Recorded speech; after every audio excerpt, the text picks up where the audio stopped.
하나님 말씀 봅니다. 하나님 말씀 지난주처럼 두 구절 보겠습니다. 요한계시록 먼저 보도록 합니다. 요한계시록 7장 4절에서 8절까지 먼저 봅니다. 요한계시록 7장 4절에서 8절까지 같이 읽겠습니다. 내가 인침을 받은 자의 수를 들으니 이스라엘 자손의 각 지파 중에서 인침을 받은 자들이 14만 4천이니 유다 지파 중에 인침을 받은 자가 1만 2천이요 르우벤 지파 중에 1만 2천이요 갓 지파 중에 1만 2천이요 아셀 지파 중에 1만 2천이요 납달리 지파 중에 1만 2천이요 므낫세 지파 중에 1만 2천이요 시몬 지파 중에 1만 2천이요 레위 지파 중에 1만 2천이요 이사갈 지파 중에 1만 2천이요 스불론 지파 중에 1만 2천이요 요셉 지파 중에 1만 2천이요 베냐민 지파 중에 인침을 받은 자가 1만 2천이라. 아멘. 자, 앞으로 가서 로마서 11장입니다. 로마서 11장 25절에서 29절까지 보겠습니다. 25절에서 29절까지 같이 읽겠습니다. 형제들아 너희가 스스로 지혜 있다 하면서 이 신비를 너희가 모르기를 내가 원하지 아니하노니 이 신비는 이방인의 충만한 수가 들어오기까지 이스라엘의 더러는 우둔하게 된 것이라. 그리하여 온 이스라엘이 구원을 받으리라.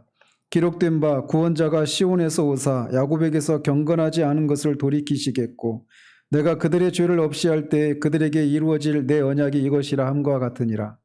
복음으로 하면 그들이 너희로 말미암아 원수된 자요 택하심으로 하면 조상들로 말미암아 사랑을 입은 자라.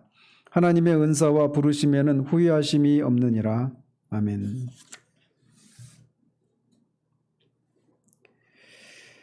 네, 우리가 계속해서 세대주의 종말론에 대해서 비판을 하고 있습니다. 우리가 그 계시록 7장에 나오는 이 이스라엘 지파 12지파에 12,000명씩 14만 4천명 이 사람들이 누구냐? 세대주의 종말론에 입각하면 그들은 교회일 수가 없다. 왜? 그들은 교회는 환란이 임하기 전에 7년 대환란이 임하기 전에 휴거를 하기 때문에 이 지상에는 교회가 남아있지 않기 때문에 그들이 교회일 수가 없다. 이거를 이제 반박하면서 몇 가지 세대주의 종말론에서 종말론의 핵심적인 내용들을 몇 가지 지금 비판하고 있는 중에 있습니다. 근데 크게 네 가지입니다. 교회는 환란이 있기 전에 휴거를 한다. 그래서 교회는 환란을 안 당한다. 이걸 소위 환란 전 휴거론이라고 하는데 세대주의를 지탱하고 있는 큰 네 가지 축이 있어요. 제가 볼 때. 그래서 환란 전 휴거. 이거에 대해서 우리가 두 주에 걸쳐서 환란 전 휴거가 아니다. 교회는 환란을 통과하고 환란 끝에 예수님이 한 번만 재림하시고 그때 재림하시는 주님을 맞이하러 교회가 휴거했다가 다시 내려온다.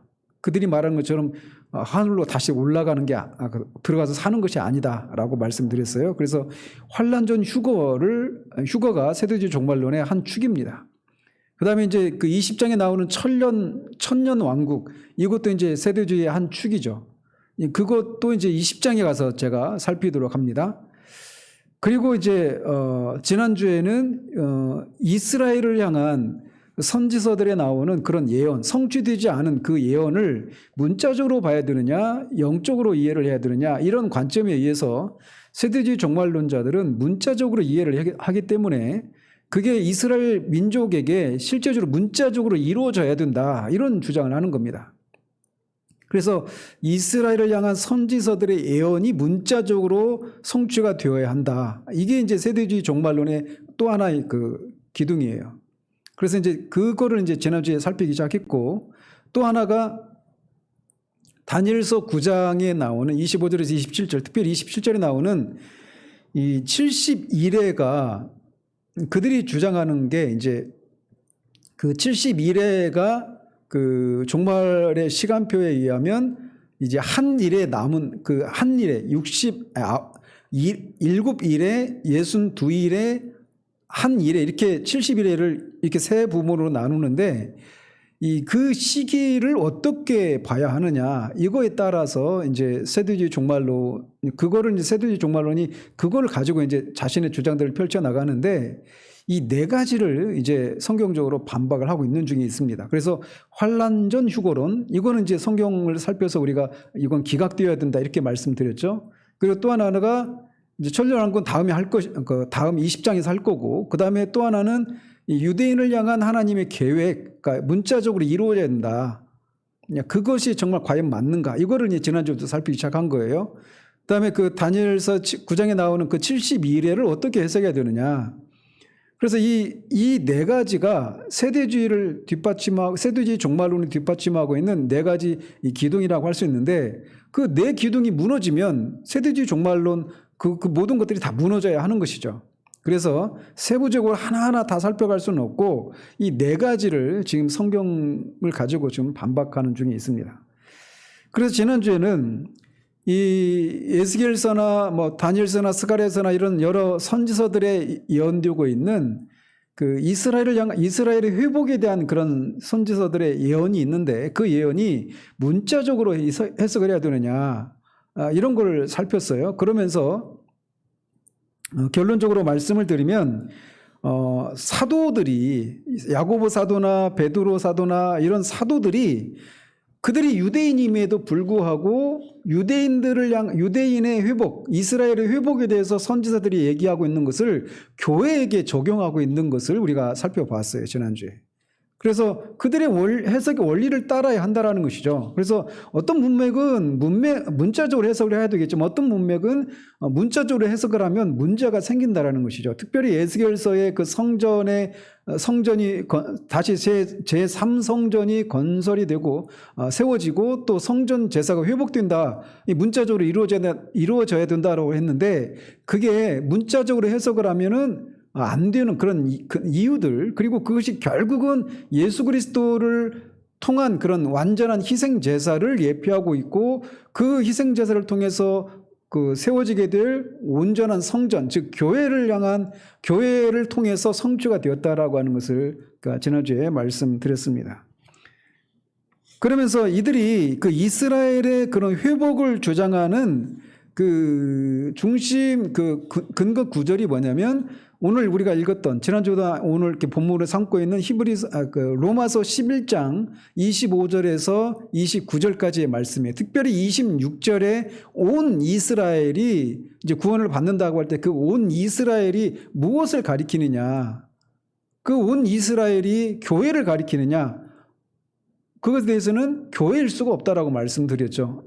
9장에서부터 계속 이스라엘은 문자 그대로 이스라엘을 가리키고 있었기 때문에 갑자기 11장 26절에 와서 그 이스라엘을 교회다 이렇게 해석할 수가 없어요.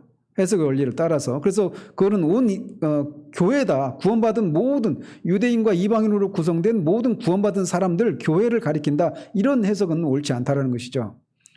그다음에 이제 두 번째 주장이 이제 문자적으로 온 이스라엘이라는 거예요. 문자적으로. 그래서 주님이 재림하실 때 살아 있었던 온 이스라엘 백성들 전체를 가리킨다.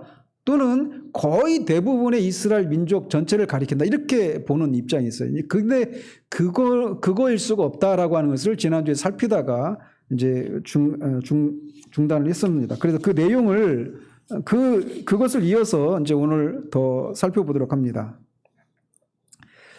그래서 이 에스겔서에 나오는 그 말들을 문자적으로 해석을 하면 그런 어려움이 생기는 거예요. 그 회복된 성전 안에는 분향단도 없고 그 금촛대도 없고 진설병도 없고 지성소와 성소를 막고 있는 휘장도 없고 이런 걸 말씀드렸잖아요. 근데 물두멍도 없고 그건 결국 예수 그리스도의 그 속죄 제사를 통한 완전한 그 희생 제사가 드려졌기 때문에 그것이 문자적으로 해석할 수가 없다라고 말씀을 드렸어요. 그래서 여러분들이 이것에 대해서 별로 이제 우리 교인들 같은 경우는 이런 내용에 대해서 이제 뭐 관심도 없고 그런 것들에 귀를 기울이지도 않으시니까 문제가 되지 않을 수도 있는데 제가 이제 이런 것들을 준비하면서 유튜브를 보면 온통 막 이런 것들과 관련이 깊습니다. 그래서 온통 이 세대주의 종말론에 입각한 사람들은 이스라엘의 회복에 대한 그 예언이 문자적으로 이루어져야 하기 때문에 지금의 이스라엘의 정세에 대해서, 그 이스라엘을 둘러싼 이 세계 정세에 대해서, 중동과 전 세계에 대한 그런 이 정세에 대해서 굉장히, 정치적인 사안들에 대해서 굉장히 민감합니다. 특별히 제3성전이 세워져야 된다라고 말하면서 그런 움직임들이 이렇게 움직임들이 있거든요. 유대인들 안에서. 그런데 지난주에도 말씀드렸지만 그들은 메시아가 와서 메시아 왕국이 이스라엘에 세워져야 된다. 이 문자적으로 해석하면 그렇게 해석할 수밖에 없거든요. 그리고 제3성전도 건설이 되고 제사도 다시 회복이 되어야 된다. 회복이 된다라고 문자적으로 말을 했으니까. 근데 그거는 그래서 뭐 3년 그 성전을 짓고 이제 그 성전 기구들이 다 그 거룩한 상태가 아니기 때문에 그거를 거룩하게 해야 되잖아요. 그래서 3년 된 붉은 암송아지 이 그 재를 가지고 그 희생자들을 드린 그 재로 그 성전 기구들을, 제단을, 이런 것들을 다 정결하게 해야 되는데 거기에 사용될 그 3년 된 붉은 암송아지가 생겨났다 없다 막 이런 거, 막 세세한 이런 것들까지 관심을 가지고 있습니다. 문자적으로 해석을 하기 때문에 그런 오류를 범하는 거예요. 문자적으로 해석을 할 수가 없다라는 것입니다. 자, 그러면서 또 계속 이어서 말씀을 드리면 주님은 이스라엘 나라의 회복을 이스라엘이 문자적으로 회복을 한다라고 하는 이런 말씀을 하지 않으셨다라는 겁니다. 사도들뿐만 아니라 주님도 그런 말씀을 하지 않으셨다라는 거예요. 그래서 유대인들이 거룩한 땅으로, 이 예루살렘 땅으로 회복될 것에 대해서 말씀하시지 않고 오히려 마태복음 8장 11절 12절에 보면 동서로부터 많은 사람이 이르러 아브라함과 이삭과 야곱과 함께 천국에 앉으려니와 그 나라의 본 자손들은 바깥 어두운 데 쫓겨날 날이 온다, 이렇게 경고하셨어요. 주님은 그렇게만 말씀하셨지 유대인들이 예루살렘으로 돌아오게 된다 이런 말씀을 전혀 하지 않으셨단 말입니다. 주님이 그 에스겔서의 그 예언들, 이런 것들을 주님이 모르셔서 그런 게 아니란 말이에요. 또 이어서 또 사도 바울도 유대인과 이방인의 구분이 없다라고 말을 하고 있습니다.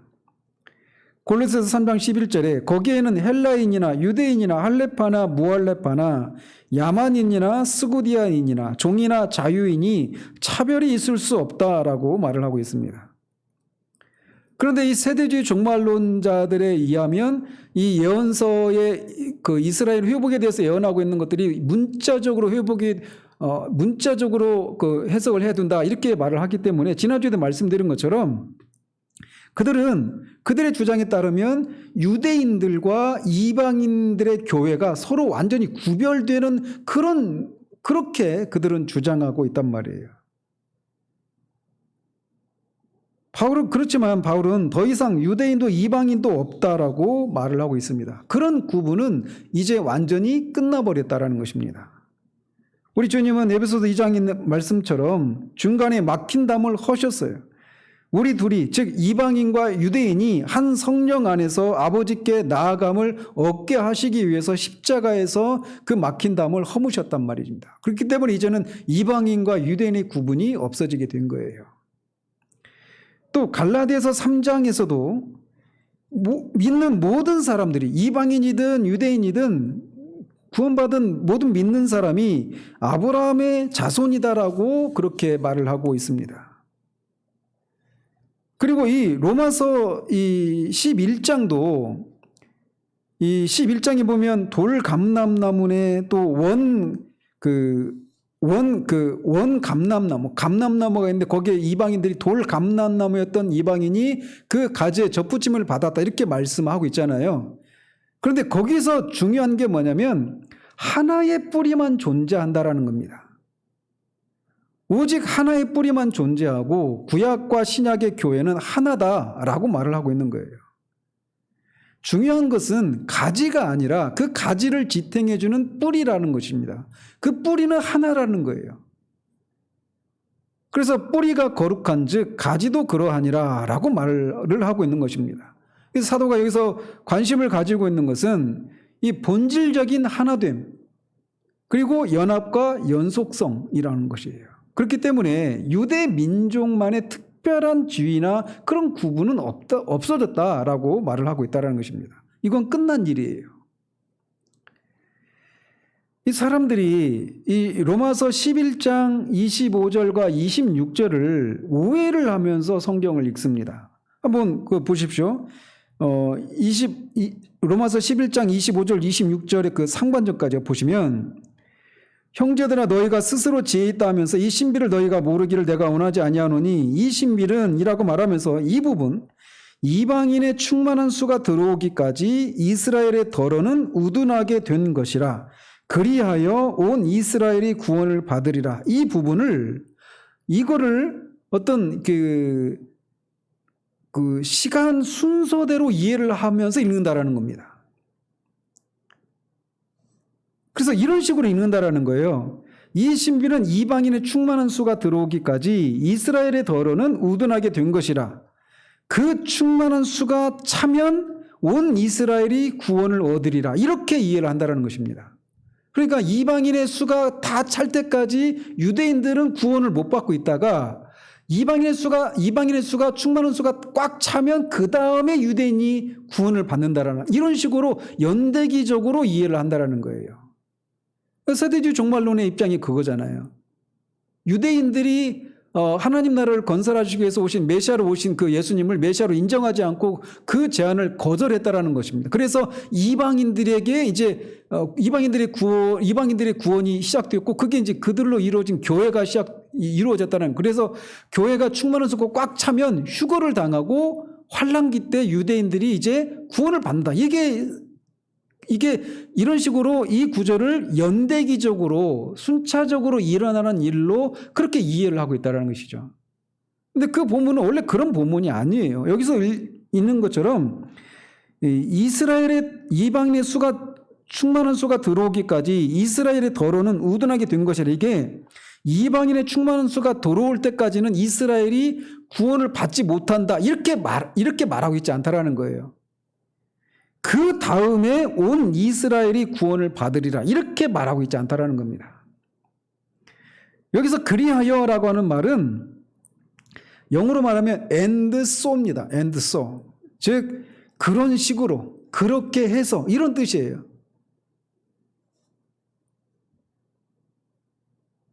그래서 이 본문을 이해를 하려면 어느 본문이든지 마찬가지예요. 어떤 본문이든지 어떤 구절이든지 그 구절을 이해하기 위해서는 그 구절이 앞뒤에서 어떤 문맥 가운데서 그 얘기를 하게 되었는지 어떤 맥락 가운데서 이런 일을 하게 되었는지를 알아야 하는 것이죠. 그러니까 오늘날 언론에 그런 뒤틀린 그런 현실들이 있잖아요. 왜곡 보도하는 거죠. 근데 왜곡 보도를 어떻게 하느냐? 그 자체만 보면은 왜곡이 아니에요. 근데 문맥이 없이 중간에 있는 어떤 말만 딱 잘라가지고 어떤 보도를 한단 말이죠. 근데 그렇게 되면은 어떤 사람에게는 불리한 또 어떤 사람에게는 유리한 그런 기사가 나오게 되는 거예요. 근데 그런 말을 하게 된 전후의 맥락이 무엇인가를 설명하지 않고 그냥 중간에만 딱 잘라서 얘기를 하면 왜곡 보도가 이루어지는 것처럼 성경 해석도 마찬가지예요. 그래서 사도가 지금 11장에서 이 문제를 다루는 그 문맥이 뭐냐, 어떤 문맥 가운데서 어떤 상황 가운데서 이게 나왔는가, 이거를 이해를 해야 이 구절을 바르게 이해할 수가 있는 것입니다. 그러면 왜 그 11장 전체 문맥이 무엇인가? 왜 사도는 여기에서 이 주제를 소개하고 있는가? 왜 여기서 사도는 유대인의 문제를 다루고 있는가라는 겁니다. 그것은 이 유대인의 문제는 11장에서 시작된 것이 아니라 여러분이 읽어보시면 아시겠지만 9장에서부터 시작이 됩니다. 9장, 10장, 11장이 유대인을 향한 하나님의 계획이 무엇인가를 다루고 있는 거예요. 근데 왜 그 문제를 사도가 다룰 수밖에 없었는가? 그거는 9장 앞에 있는 그 문제, 그 결론 때문에 그렇습니다. 9장 앞에 있는 게 뭐예요? 8장이죠. 그죠? 그 8장에 보면 8장 그 29절 30절에 사도가 이렇게 말을 해요. 하나님이 미리 아신 자들로 또한 미리 정하셨으니 또 미리 정하신 그들을 또한 부르시고 부르신 그들을 또한 의롭다 하시고 의롭다 하신 그들을 또한 영화롭게 하셨느냐 이렇게 말을 하고 있습니다. 즉 결론이 뭐냐? 사도가 계속 이 구원의 도에 대해서 얘기한 후에 어떤 결론을 내리느냐면 결론적으로 이 38절 39절에 있는 것처럼 내가 확신하노니 사망이나 생명이나 천사들이나 권세자들이나 현재일이나 장래일이나 능력이나 높음이나 쭉쭉쭉 하면서 어떤 피조물이라도 우리 주 예수 안에 있는 하나님의 사랑에서 끊을 수 없다 이렇게 말을 한다는 거예요. 즉 하나님이 약속하신 것을 어떤 것도 끊을 수가 없다라고 말을 한다는 거예요. 그렇기 때문에 하나님의 약속에 대해서 확신할 수 있다 이렇게 얘기를 하는 거예요. 이 8장에서 결론이 그렇단 말이죠.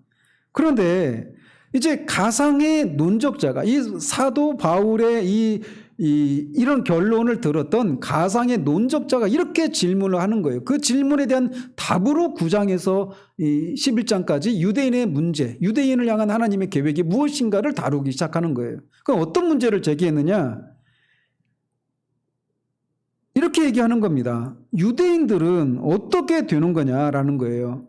즉 유대인들을 향해서 하나님이 주신 약속이 있잖아요.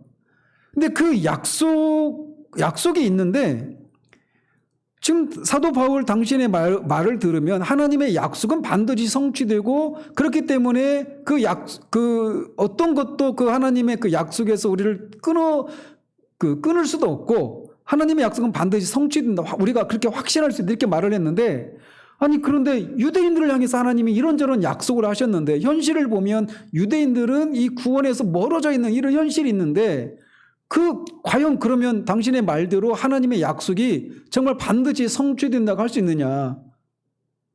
왜? 유대인들은 지금 복음을 거부하고 있지 않느냐? 교회를 구성하고 있는 대부분이 이방인들이고 유대인들은 지금 교회 밖에 있고 메시아를 인정하지 않고 복음을 거부하고 있는데 과연 이스라엘을 향해서 유대인을 향해서 하나님이 하신 약속도 과연 유효하다라고 말할 수 있느냐 이렇게 묻는 거예요. 그래서 이 유대인의 문제를 다루기 시작하는 것입니다.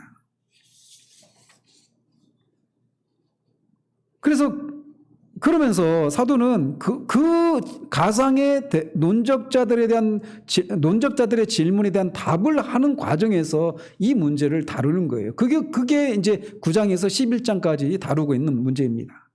그러면서 거기서 그가 말하기를 이스라엘이 완전히 버림받은 것은 아니다라는 겁니다. 그러니까 문제를 제기한 사람들은 이스라엘이 다 버림을 받은 것 같은데 그러면 이스라엘의 회복에 대해서 약속하고 계신 하나님의 약속이 과연 성취된다라고 할 수 있느냐 이런 질문에 대해서 사도가 첫 번째로 주고 있는 답은 이스라엘 모두가 버림을 받은 것이 아니라 일부가 버림을 받았다라는 겁니다. 그것을 3장에 걸쳐서 9장, 10장, 11장 3장에 걸쳐서 역설하고 있는데 그것을 이해하는 중요한 구절이 9장 6절이에요. 9장 6절 보시면 이렇게 되어 있어요. 하나님의 말씀이 폐허진 것 같지 않다. 왜? 이스라엘에게서 난 그들이 다 이스라엘이 아니다. 이렇게 답을 하는 거예요. 가상의 논적자들은 이스라엘이 다 버림을 받은 것 같고 그래서 하나님의 말씀도 폐허해진 것 같이 보이는데 그렇지 않다라는 거예요. 하나님의 말씀은 폐허해지지 않다라는 겁니다. 왜? 이스라엘에서 난 이스라엘이 다 이스라엘이 아니라는 거예요. 그래서 이 사도에게 가상의 그런 질문을 던지는 사람에게 사도는 이런 식으로 답을 하고 있는 겁니다. 당신이 지금 공경에 처한 것이 있는데 그거는 여기서 성경에서 말하는 이스라엘을 문자적으로 또 육체적인 뜻으로 이해해서 그 안에 있는 사람들을 모두 유대인이라고 생각하고 있기 때문에 문제가 있다. 이렇게 답을 하고 있는 겁니다.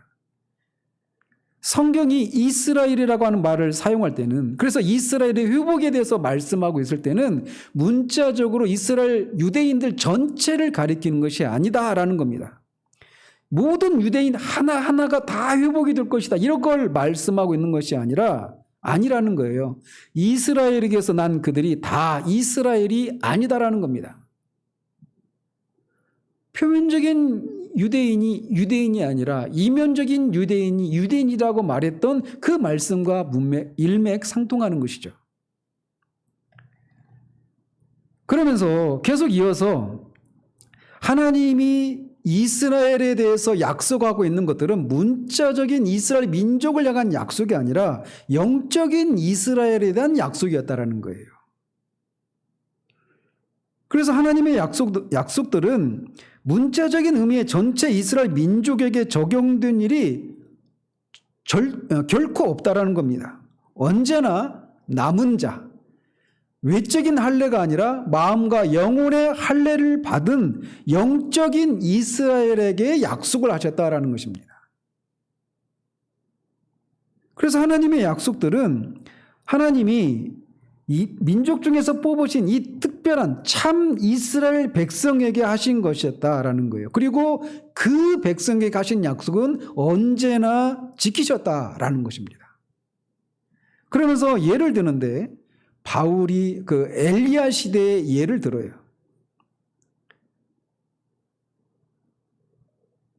그래서 하나님의 약속이 그 완전히 잘못된 것처럼 보였고 엘리야 선지자 자신도 하나님의 약속들이 실패했다라고 생각해서 하나님을 향해 이렇게 탄원을 합니다. 주여, 그들이 주의 선지자들을 죽였고 나만 남았습니다. 이렇게 말을 한다는 것이죠.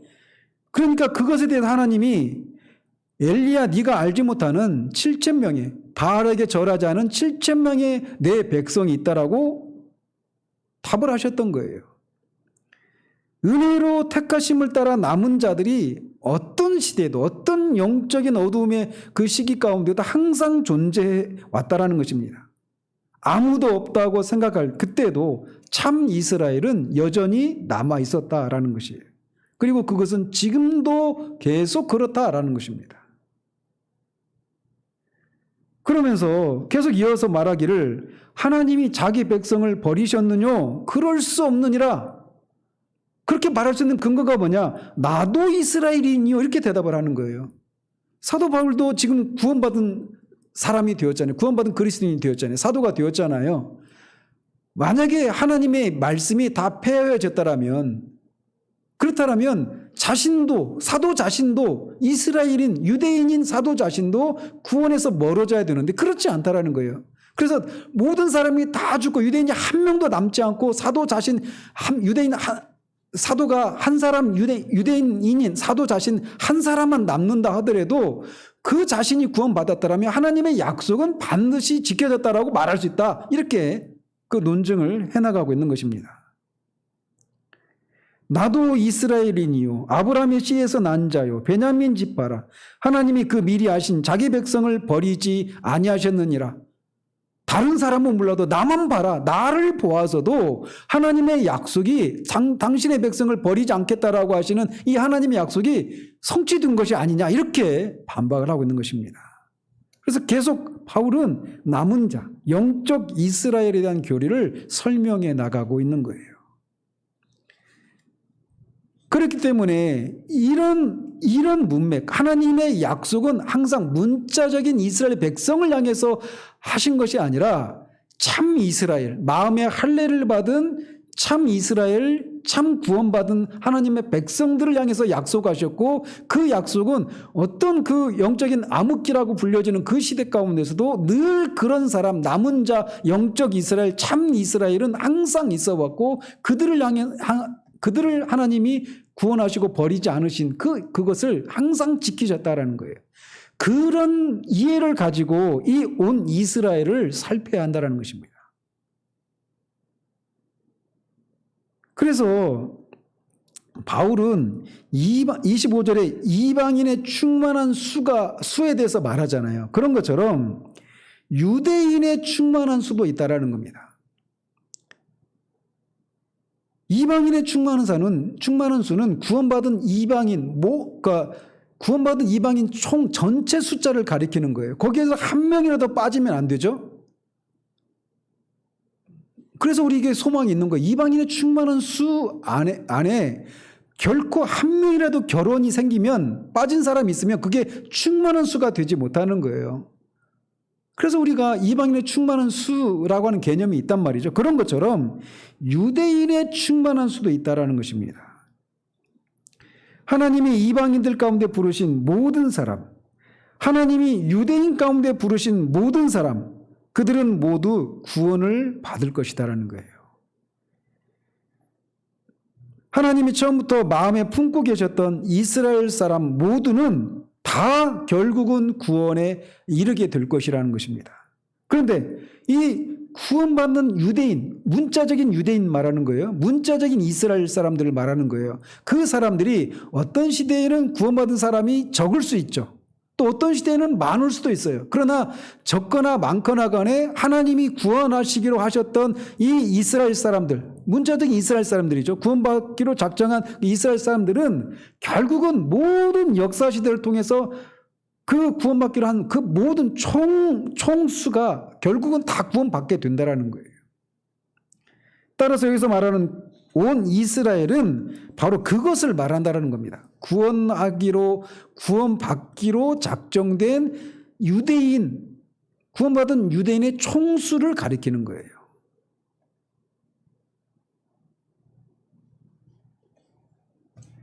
유대인들은 지금도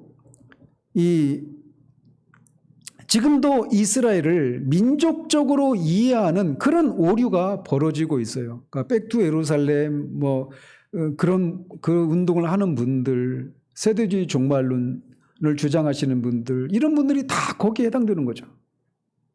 그 이스라엘을 민족적으로, 문자적으로 이해하기 때문에 문자적인 이스라엘에 대한 약속이다 이렇게 얘기를 하는 거예요.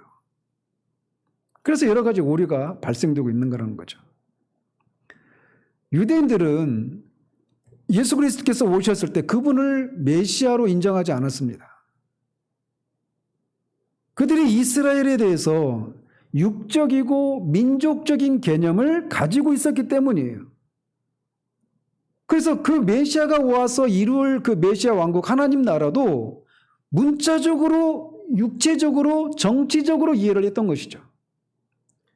그래서 주님은 왕으로 오시지도 않았고 자신을 왕으로 세우지도 않았던 거예요. 그래서 이 고난주간 앞에 그 예루살렘으로 입성하는 거를 그 주간을 종려주일 이렇게 얘기하잖아요. 그래서 그 예수님이 왕으로 예루살렘은 이스라엘의 수도잖아요. 그 성에 예수님이 이제 들어가시니까 그들은 그 예수님이 그 다윗의 후손으로 오신 구원자 메시아라고 이해를 하고 그렇게 그를 막 송축하고 찬양했잖아요. 종려나무 가지를 꺾어서 그 길가에 다 펼쳐놓고 자기 옷을 펼쳐서 그렇게 주님을 그렇게 맞이했잖아요. 왕으로 오시는 주님을, 메시아를. 그들이 그렇게 찬양했던 것은 뭐냐? 메시아는 문자적인 왕, 문자적인 그런 메시아 왕국, 그것을 이루는 분으로 이해를 했기 때문에 그렇게 받아들였던 거예요. 근데 예수님이 그런 왕으로 오시지 않았다라고 하는 것을 알고 십자가에 죽여버리는 거죠. 그들은 자신들의 정치적, 민족적, 사회적인 개념에 사로잡혀 있었기 때문에 예수님을 거부했던 거예요. 그들은 영적인 진리를 인식하지 못했고 그 결과 예수님을 거부했던 겁니다. 그런데 우리가 주의해야 될 것은 세대주의자들은 다 이렇게 유대인들이 예수님을 거부했다 이렇게 말하는데 맞아요. 근데 모든 유대인들이 예수님을 거부한 건 아니에요. 그런데 지금도 이런 일이 벌어지고 있는 거예요. 이스라엘을 문자적으로 이해를 하는 사람들이 이런 일을 벌이고 있는 것이죠. 그래서 예루살렘에 그 문자적인 메시아 왕국, 예수님이 왕으로 오셔서 정치적인 왕으로 메시아로 오셔서 그렇게 문자적으로 그 건설할 나라를 기다리고 있는 거예요. 그게 천년왕국이라는 것이죠. 남은 자, 영적 이스라엘이 아닌 민족의 견지에서 생각하는 똑같은 함정과 오류가 지금도 있다라는 겁니다. 그런 오류에 빠져 있는 사람들이. 그런데 성경은 남은 자에 대해서 말씀하고 있는 거예요. 문자적인 이스라엘 사람 전체에 대해서 말하지 않고. 그래서 이스라엘에게서 난 그들이 다 이스라엘이 아니다라고 하는 말을 깨닫지 못하면 이런 오류에 빠지게 되는 것입니다. 그리고 갈라디아서 3장에 보면 7절 9절에 이렇게 말을 합니다. 그런즉 믿음으로 말미암은 자들은 아브라함의 자손인 줄 알지어다. 자, 믿음으로 말미암은 자들, 즉 믿음으로 구원받은 사람들은 아브라함의 자손인 줄 알라 이렇게 말을 하고 있어요. 근데 이 편지가 누구에게 보낸 거예요? 갈라디아 사람들. 이 갈라디아 사람들은 이방인입니까? 유대인입니까? 이방인이에요. 근데 그들을 향해서 이렇게 말을 하고 있는 거예요. 믿음으로 말미암은 자들은 아브라함의 자손인 줄 알라 이렇게 말하는 거예요. 혈통상으로는 그들이 아브라함의 자손이 아닌데 영적으로는 그들이 아브라함의 자손이라는 거예요. 또 하나님이 이방을 믿음으로 말미암아 의로 정하실 것을 성경이 미리 알고 먼저 아브라함에게 복음을 전하되 모든 이방인이 너로 말미암아 복을 받으리라 하였느니라. 그러므로 믿음으로 말미암은 자는 믿음이 있는 아브라함과 함께 복을 받는다. 이렇게 말을 하고 있는 겁니다. 또 14절에도 이는 그리스도 예수 안에서 아브라함의 복이 이방인에게 미치게 하고 또 우리로 하여금 믿음으로 말미암아 성령의 약속을 받게 하려 함이라. 29절에 너희가 그리스도의 것이면 곧 아브라함의 자손이요 약속대로 유업을 이을 자니라. 이렇게 말하고 있다는 것입니다. 그렇기 때문에 아브라함의 자손은 민족적이고 육체적인 이스라엘이 아니라 모든 믿음의 자녀, 주 예수 그리스도에 대한 믿음을 지닌 모든 사람, 예수님께 속하고 예수님으로 인해서 구속을 받을 모든 사람을 가리키는 것입니다. 그렇기 때문에 다시 이미 예수 그리스도의 그 속죄 제사를 통해서 유대인과 이방인의 구분을 다 주님이 없앴는데 그거를 다시 끄집어내 가지고 유대인과 이방인이 영원히 그렇게 구분된 채로 영속될 것처럼 만들어서 이스라엘의 회복에 대한 이 약속을 예언을 문자적으로 이해를 해서 육체적인 이스라엘에게 주어질 것이다 이렇게 말하고 있는 것은 성경을 훼손하는 일이다라고 르준스가 얘기하는 거예요. 그래서 로마서 11장 26절에 온 이스라엘이 구원을 받으리라 이거는 결론적으로 말을 하면 뭐냐? 하나님이 모든 시대에 믿는 유대인들 총원 하나님이 미리 하신 그들은 반드시 구원을 받는다라고 하는 뜻이라는 거죠. 그래서 그 온 이스라엘 구원받기로 작정된 모든 세대의 유대인의 총수예요. 그래서 거듭 말씀드린 것처럼 주님이 오시기 전에 재림을 앞두고 유대인들의 대대적인 회복이 분명히 있을 거예요. 어느 시대보다도 그때가 많이 있을 것입니다. 그러나 세대주의자들이 말하는 것처럼 유대인들은 메시아를 거부하고 하나님 나라를 거부했고 그것에 대한 임시 방편으로 이방인들의 구원, 이방인들로 구성된 교회가 임시 방편적으로 세워졌고 재림을 앞둔 환란이 있을 때 교회는 휴거를 당하고 유대인들이 문자적으로 회복을 할 것이다. 그건 잘못된 거라는 거죠. 처음에 유대인 구원을 받았던 예수 그리스도의 그 복음을 받아들이고 구원을 받았던 사람들은 이방인이 아니었습니다. 다 유대인들이었어요. 오순절에 3,000명이 회심한 사람은 다 유대인들이었어요. 그리고 5,000명이 또 회심했을 때도 다 유대인들이었습니다. 유대인들 다음에 사마리아 또 이제 그 이방인들에게 그렇게 복음이 순차적으로 전해지게 된 거죠.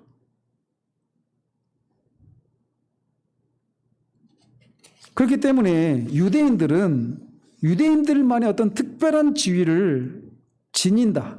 유대인과 이방인이 어떤 영속적으로 구분이 된다라고 말하는 것은 옳지 않은 해석인 것입니다.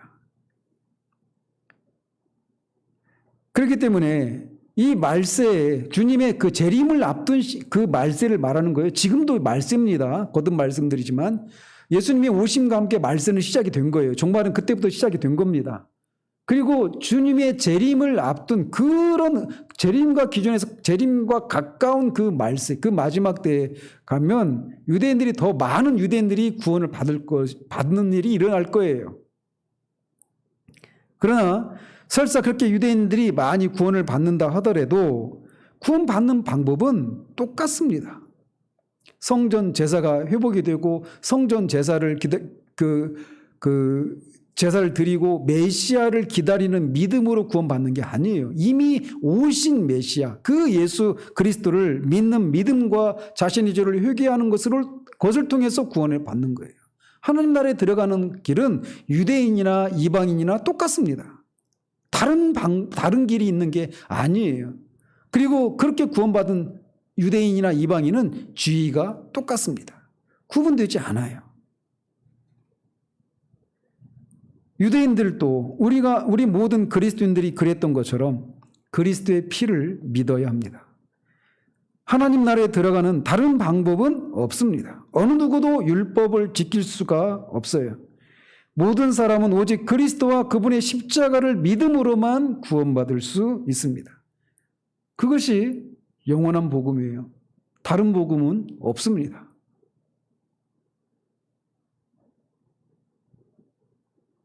그래서 이 초대교회에 그 이레니우스라고 하는 그런 그 교부가 있었는데 그 교부가 이렇게 말을 했어요.